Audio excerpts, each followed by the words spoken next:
Sí, presidente, haré en una sola participación las tres propuestas de modificaciones.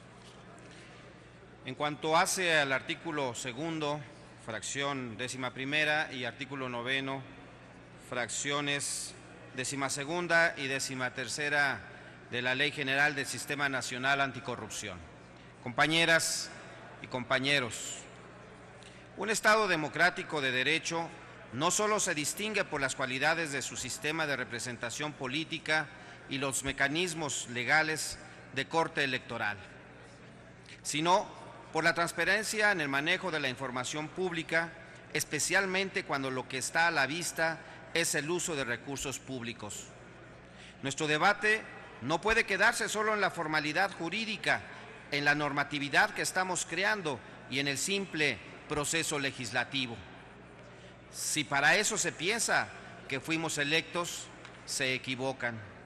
Estamos aquí porque somos una representación política y la política debe asumirse con responsabilidad. Por ello, en un debate como este, es necesario dar ejemplos precisos respecto del comportamiento ilegal de servidores públicos de los tres órdenes de gobierno para ejemplificar que lo que necesita el país no son nuevas leyes ligeras, sino nuevas leyes efectivas, aplicables. Voy a citar algunos ejemplos como botón de muestra de la corrupción que vivimos en México hoy en día. Lo que llamo la fenomenología de la corrupción.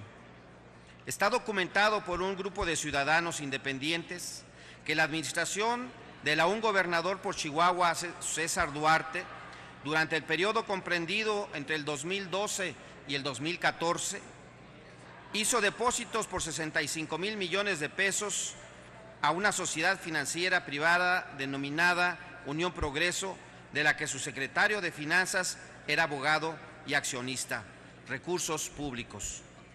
Dicha sociedad financiera se conformó a partir del fideicomiso número 74474, abierto en 2012 por César Duarte y su esposa Berta Olga Gómez Fong, como se ha documentado ya muy ampliamente.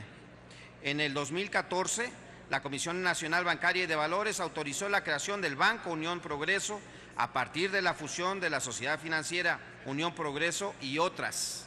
El secretario de Finanzas de Chihuahua aparece como representante legal de las sociedades financieras. El gobernador Duarte ha dicho que el dinero que invirtió es resultado de su actividad empresarial de venta de autos y como ganadero, cuando apenas hace unos pocos años no contaba ni siquiera con un buey. La Procuraduría General de la República, se supone, indaga el desvío de recursos federales en estos movimientos financieros y el análisis de situación patrimonial y fiscal de los implicados, el diseño financiero y el conflicto de interés por la participación de funcionarios públicos en el proyecto de este banco, el banco del gobernador. Y digo, se supone, porque no hay avance ninguno en esta investigación en la PGR. Todo está detallado en una averiguación previa ahí en la PGR, en un expediente de 95,000 páginas, 95 tomos cuenta este expediente. Otro ejemplo más, Puebla y su corto y caro teleférico. Otro caso de opacidad y malos manejos de recursos públicos es el teleférico de Puebla. De los 4 transportes similares construidos en los últimos 5 años, el de Puebla, que se inauguró en enero de este año, es el más corto y caro del país, con una longitud de 688 metros y una inversión de 359.2 millones, según el gobernador. Cifras que, sumados los recursos financieros, por cierto, no coinciden. Para este caro proyecto, el gobierno de Rafael Moreno Valle no firmó 1 ni 2, sino 4 contratos, elevando significativamente el costo de la obra. Moreno Valle concretó 2 contratos por adjudicación directa, uno con la empresa suiza Bartolet, firmado el 29 de agosto, que lleva el número 01-2012, un segundo con la misma empresa, firmado el 30 de agosto del 2012, y un tercero con APIP Construcciones, también por adjudicación directa para la obra civil. Los recursos fueron autorizados sin el soporte del proyecto y los fondos se autorizaron con conceptos erróneos. Finalmente se adjudicó el mismo teleférico, ese mismo, a otra empresa, a SEMS, Constructora SADCB, que fue la que construyó y realizó la obra. La obra del teleférico, señala el gobierno de Puebla, tuvo un costo, como ya lo dije, de 359.2 millones de pesos, lo que nos indica que el metro lineal costó 522.164 pesos. Si lo comparamos con otros estados, otras obras similares de otros estados, el de Durango costó el metro 120,000 pesos, el de Orizaba 65,000, el de Chihuahua 89,000 y el del Estado de México, que era el más caro, 245,000. Esto es apenas la mitad de lo que costó el de Puebla. Pero hay muchas dudas en los 4 contratos que hay en obra en las 3 empresas que participaron en la adjudicación directa de ello. Las cifras no son claras.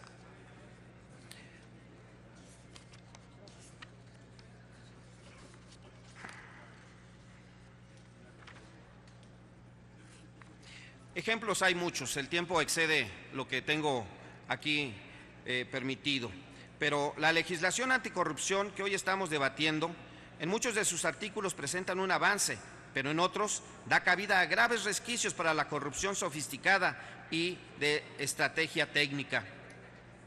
La Ley Marco Anticorrupción debe contener reglas que garanticen la más amplia transparencia y control público de las actuaciones de servidores públicos, instituciones y particulares en su relación con los 3 órdenes de gobierno.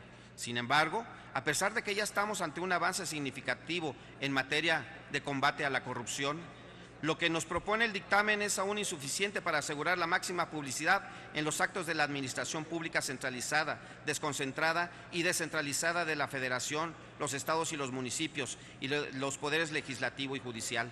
El proyecto de dictamen establece 2 plataformas digitales, una para facilitar al Comité Coordinador el establecimiento de políticas integrales, metodologías de medición y la aprobación de los indicadores necesarios de evaluación, y otra para que únicamente las autoridades competentes tengan acceso a los sistemas de evolución patrimonial de los servidores públicos que intervengan en los procesos de adjudicación, arrendamiento y obras públicas. Se trata de una propuesta insuficiente que no otorga máxima publicidad. Por ello, lo conveniente es establecer una sola plataforma digital nacional que integre y conecte los diversos sistemas que posean datos e informaciones relativas a los sistemas antes referidos para facilitar el control de la fiscalización, la detección y la sanción de las conductas ilegales de servidores públicos, además de permitir el acceso de los ciudadanos a los datos del sistema, cuya publicidad es fundamental. Por eso es que estoy haciendo estas modificaciones al artículo 2 en su fracción 11ª y al artículo 9 en su fracción 12ª y 13ª. En cuanto hace a mi propuesta de modificación al artículo 49 de esta misma ley, debatimos hoy esta ley, pero en el fondo el tema es la corrupción como un hecho de la vida nacional, la corrupción pública, la que ha quedado presente tanto en la vida civil como en la política. Hay corrupción porque el sentido ético del derecho y del Estado en México está roto. Hoy tenemos una legalidad en materia de responsabilidades violentada permanentemente. La corrupción es un hecho ligado a la naturaleza del mal ejercicio del poder que pareciera no tener solución y del cual somos testigos con casos significativos tanto en el gobierno federal actual como en los estados de Puebla, Chihuahua, Veracruz, Quintana Roo, Nuevo León, Estado de México y otros más. Un ejemplo también en este sentido de cómo las autoridades estatales violentan con toda opacidad los procedimientos de licitación de bienes y servicios es el caso del sistema de agua potable y alcantarillado de la ciudad de Puebla, una maquinación política, legislativa, económica y legal que favorece a un empresario con una concesión sin licitación pública. Aquí resalta la acción concretada por el gobernador de Puebla, Rafael Moreno Valle, y el expresidente municipal de la ciudad de Puebla, gobernador electo, José Antonio Gali Fayad. La beneficiaria es Concesiones Integrales SADCB, cuya concesión es por 30 años. Miren ustedes, el 31 de diciembre del 2012, Rafael Moreno Valle, tras una negociación oculta… Permíteme, senador. Sonido en el escaño del senador Javier Lozano. Gracias, presidente. ¿Me permite hacerle una pregunta, senador? Dígamela. Acepta Adelante. la pregunta. Proceda, senador Lozano. Partiendo de la base de que estamos discutiendo el tema del Sistema Nacional Anticorrupción y dado que usted está haciendo un énfasis insistente en temas de Puebla, habiendo sido coordinador general de la campaña de su candidata Roxana Luna, podría preguntarle, ¿le cuesta mucho trabajo superar que su candidata solamente sacó 3.8% de la votación y pasar a otra cosa que es la que nos ocupa, en lugar de estarse lamiendo las heridas en esta tribuna? Me parece que... Responda a la pregunta, por favor, el señor orador. Gracias. Con todo gusto. No fui coordinador de la campaña de Roxana Luna. Usted se equivoca. Estuve en apoyo a ella y cuidándole incluso de los abusos de este gobernador a que me refiero, justamente. Y por supuesto que es el tema, señor senador. Este es el tema de la corrupción, el tema de la falta de castigo a los corruptos. Este es el tema.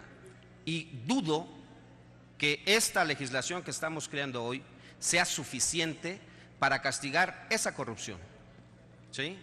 Entonces, no es una cuestión electoral. Estoy citando ejemplos claros, tangibles, documentados, como el de Puebla, como el de Chihuahua, pero hay otros en Veracruz, por supuesto, en Quintana Roo, en muchos otros lugares. Esto es un tema que a mí me parece que justamente no estamos dando las herramientas para que en su momento, cuando ese gobernador, el de Puebla, tenga que rendir cuentas, realmente sea castigado. Eso es lo que se pretende con todo esto, ¿sí? ¿Acabó con su respuesta? Sí. Continúe el reloj y le recuerdo que está presentando reservas a los asuntos, a los artículos ya reservados. Sí, a 3 artículos. Gracias.